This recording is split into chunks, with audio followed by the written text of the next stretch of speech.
assume, because the Soviet player does have 3 bullfrogs for anti-air, which will just rapidly shut down any aircrafts in the air.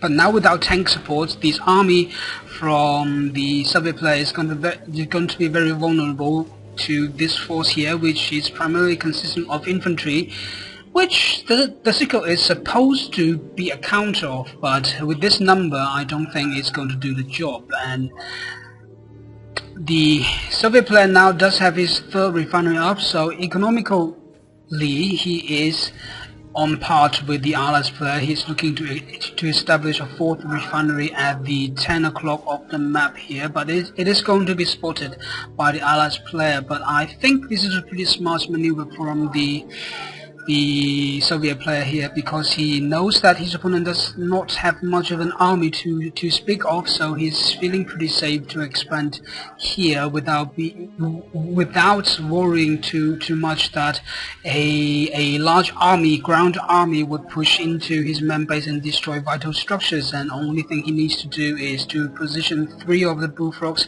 at a 4th refinery here to prevent any sort of area assault. He can be pretty safely mining from this 4th refinery here, and it is going to be springing him ahead in terms of economy. So a very thoughtful play from our Soviet player that oh, excuse me, been coughing all day, so I'm feeling not so hot right now. But let's continue on the game, and we are going to see Allies player applying a different strategy here, loading his infantry inside of the ACV and dropping them just outside of the refinery. The bullfrogs are pretty feeble, I would say, or helpless to be against any sort of ground force, and with that the 3 bullfrogs are going to be repelled away by the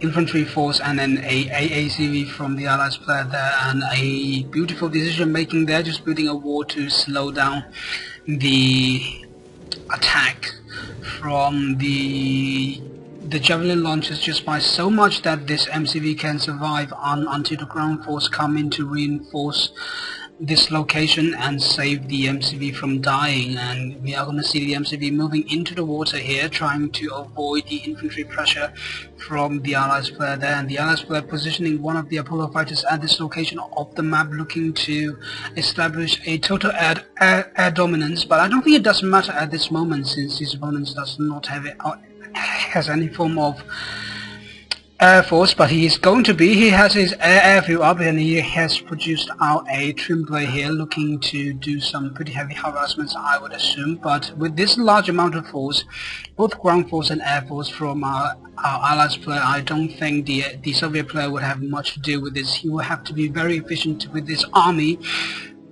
in order to come back to this game, because he is on par with his opponents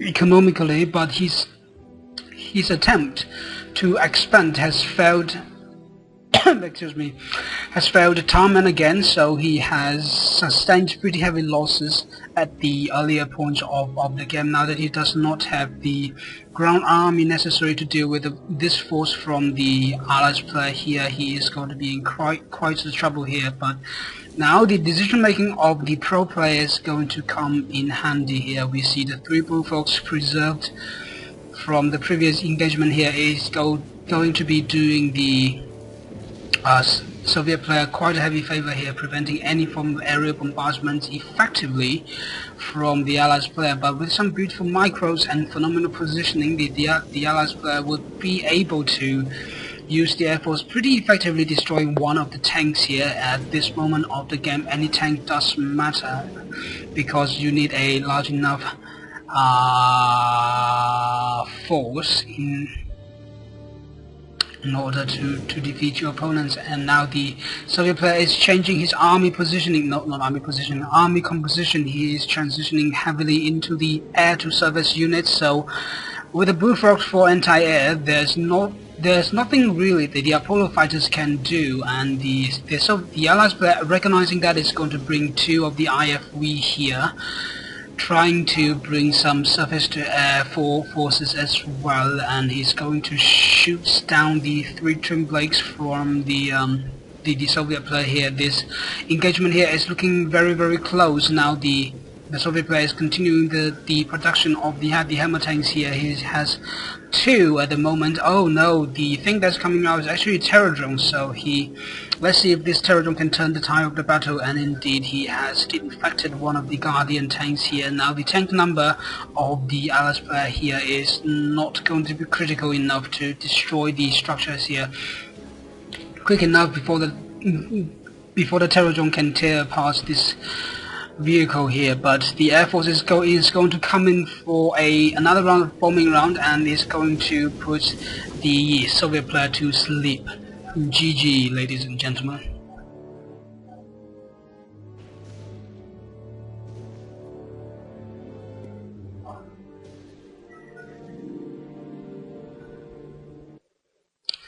My name is KT0, and that was my very sickly commentary, if you haven't wondered. And this is the Game 5 of the Leather War June final, so I am done with this series now. I am going to move on to cast a 3v3 tournament on this Saturday, hopefully, but I would have some problems with my time zone, because by the time the tournament's ongoing hotly, most of the people in my house will be asleep, so I will have to lower my volume quite a bit. For any one of you who is getting this message, please forgive me preemptively, so I can